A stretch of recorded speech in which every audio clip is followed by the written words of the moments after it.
खुलुमबाय रायजोफोर साफ्रोमबो बर' रायजो राजा नोंथांमोनखौ आंनि बे आरबिटिसि चेनेलावहाय फिन खनसेबाव आंनि गोसो गोरबोजों बरायनानै लाग्रोबावनाय जालायबाय।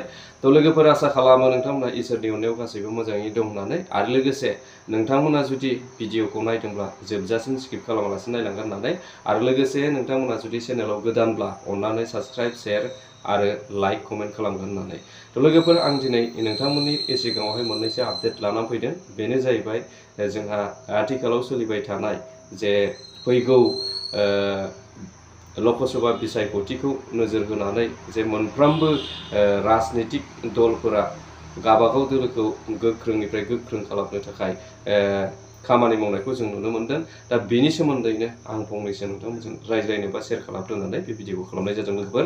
तो गिबियावनो बेनो लोगोफोर जोंहा आथिखालाव जों नुनो मोनदों जे जोंनि बिटिसि ओनसोलावहाय बा बिटिआर ओनसोलावहाय दिनै बिपिएफ हान्जायाबो गुबुन हान्जाफोरबायदि गोबां गावसिनि बे दोलोखौ बा गावसिनि हान्जाखौ राफोद बा गोख्रों खालामनो थाखाय दिनै गोबां नाजागासिनो दं आरो नाजानायनि गेजेरजों बिथांमोनहा दिनैनि समाव मेल मिटिं खुंनाय बा जयनिं हाबाफारि लानायखौ जिरायनाय जों नुनो मोनाखै। दा बे समावनो आङो नोंथांमोननो मोनसे भिडिअ क्लिप देखायनो नागिरदों जे बे बिथाङा दिनैहाय बिपिएफ हान्जायाव इउपिपिएल दोलोनिफ्राय फैनानै दिनै जयेन जाफैबाय आरो जयेन जानायजों लोगोसे बिथाङा मिडियानि सिगाङावहाय मा फोरमायदों बेखौ नोंथांमोना ससे भिडिअ क्लिपखौ नायनानै लाग्रोदो। बिनि उनावहाय आरोबाव सावरायबावनोसै नङा होमबा?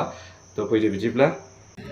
जे आङो इउपिपिएलनिफ्राय दिनै बिपिएफआव मानो जगदान जादों बेखौ जे आं दिनैनि बे मिडियानि गेजेरजों खेंफोरथि होनो लुबैदों जे आङो 17 बोसोर बिपिएफनि एजेन्सि जानानै आङो इउपिपिएलनि सिगां फेसफाराम आरो जा इउडिएफनिफ्राय लानानै आङो जुजिबोना सोलायनायनि स्ल'गान लानानै फैनाय इउपिपिएल सोरखाराव नोंथाङा मा सोलायनाय नुनो मोनखो?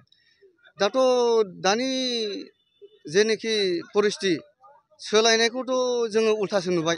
जेरैबायदि जोङो परिबर्तन होनदोंमोन, मोजां थासारिखौ आसा खालामदोंमोन, नाथाय बिनि जों उल्थासो नुनो दं आरो नुनो थांगासिनो आरो नुनो मोनगासिनो जे इउपिपिएल सरकार फैनाय लोगो लोगो जोंनि बिटिसि हालामाव गासै फारफ्रोमनिफ्रायबो जे फिसा फिसौ बिजनेसानो जा गला हाट दखानफ्रानो जा बा जोंनि आबादारि मावनानै जानायाव जा फारफ्रोमनिफ्राय जेंनाखौ जों नुनो मोनगासिनो आरो साफ्रोमबो बेखौ आं बुंलायनांला जोंनि बिटिसि हालामनि गासै रायजो राजाफ्रानो फोरमायनो हागोन आरो बिथांमोनहानो मिथिखासिगौ जे बिटिआर जानाय लोगो लोगो जोंनाव बहुद खहा जानानै फैबाय। प्रमद बर' दैदेननाय इउपिपिएल सोरखाराव गोजोन फैबाय होननानै बुंदों। नोंथाङा गोजोन फैबाय होननानै सानमारो नामा? बेथ' लाजिथाव आरो मिनिथाव बाथ्रा। आं मिनिनोसो ओंखारो।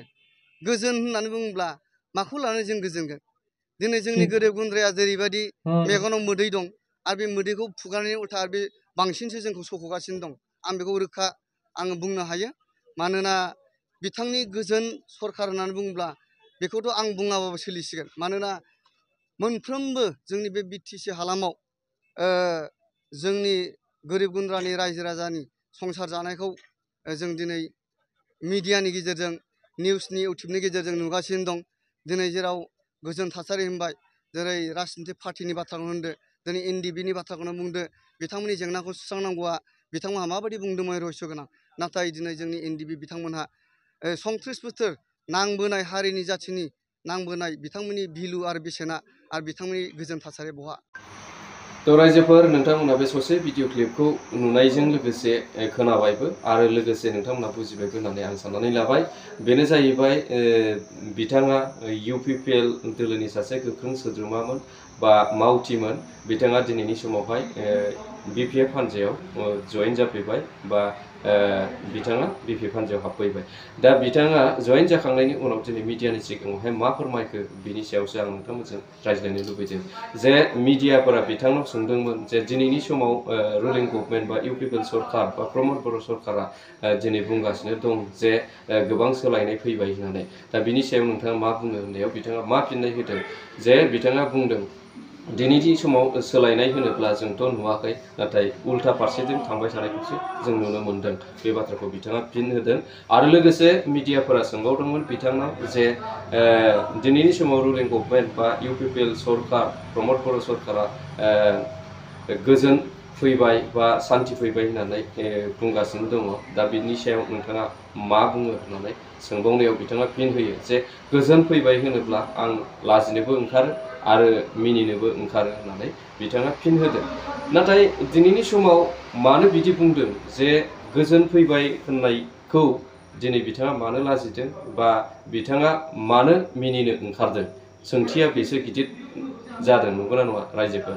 थ' बेखौ नोजोर होयोब्ला दिनै जोङो बुंनांगोन जे थारैनो UPPL सरकार बा रुलिं सरकार प्रमद बर' सरकारा दिनै रायजो राजानि माखासे गांनाय उखैनाय बा सुजुग सुबिदाफोरखौ होनो हायाखै नामा बा सरकार सालायनायाव थारैनो माखासे फेलें जादों नामा? बिनि थाखायनो दिनैहाय सरकाराव थानानैब्लाबो दिनै UPPL दोलोनि माखासे मावथि बिथांमोना दिनै फैयै बा फालो फैनानै दिनै BPF हान्जाखौ होसोनानै दिनै जयेन जादों, नंगौना नङा रायजोफोर? थ' बियो नोंथांमोननि सायख'नाय एबा नोंथांमोननि बिजिरनाय, बेहाय आंहा बारा बुंनांगौ होननानै आं साना। आरो बेजों लोगोसे मोनसे आङो नोंथांमोननो ससे भिडिअ क्लिप होबावनो लुबैदों। नोंथांमोना बे ससे भिडिअ क्लिपखौ नायनानै लाग्रोबावदो। खुलुमबाय, आंनि नामा सानसुमा रामसियारि। आं बड'लेण्ड इउनिभार्सिटिनि एक्स लिटारेरि सेक्रेटारि। नंगौ, जों दिनै BPF पार्टियाव जयेन जाफैबाय। जयेन जानायनि मोनसे कारना बेनो जे डेम'क्रेसियाव 18+ जानाय लोगो लोगोनो बयहाबो मोनसे राजखान्थि हान्जाखौ सेलेक्ट खालामनो हानायनि मोन्थायखौ मोनो।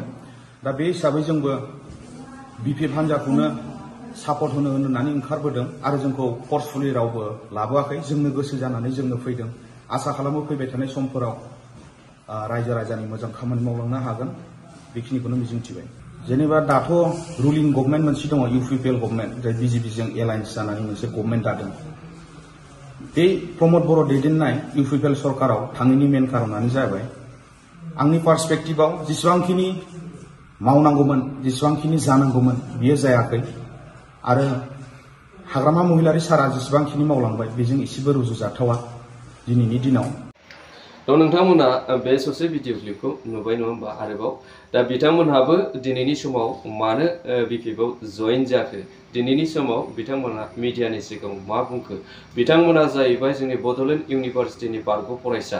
दा बिथांमोननि माखासे बाथ्रा बुंनायफोराव आङो माखासे खुब साननो गोनां दं होननानै आं सानो। बेनो जाहैबाय बिथांमोना दिनैनि समाव मा फोरमायदों जे बिथांमोना बुंदों जे हाग्रामा महिलारि सार मावनायजों आरो प्रमद बर' सार मावनायजों जेबो रुजुजाथावा, बे बाथ्राखौ बिथांमोना बुंदों। दिनै थारैनो नंमारगौ नामा माखासे डेभेलपमेन्टनि खामानि मावनाय बा माखासे जोंनि ओनसोलनि खामानि मावनायाव थारैनो UPPL सरकार बा प्रमद बर' सरकारा फेलें जामारदों नामा? बेसो गिदिरथार सोंथि जानानै थादों रायजोफोर। जिखुनु जाया, भिडिअआ गोबां गोलाव जाबाय रायजोफोर। नोंथांमोनानो बिनि सायाव बिजिरदो आरो बिनि सायाव नायबिजिरदो।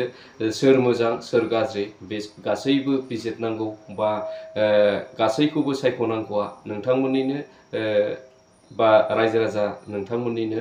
मानोना फैबाय थानाय इलेक्सन बा फैबाय थानाय जोंहा लकसभा बिसायख'थिया जाहाथे मोजाङै मोजां जोंहा जाय केन्डिडेटआ मोजां बे केन्डिडेटआ देरहासार जानो हालाङो जोंनि बर' हारिनि गेजेरावहाय। बेखौनो आङो खावलायबाय। थ' नोंथांमोनहा बिजिरनानै मोजाङै मोजां फैबाय थानाय इलेक्सनखौ बारहोहरो, बेखिनिखौ आं खावलायबाय। स' थेंक इउ फर वाचिं। जय बर' हारिनि।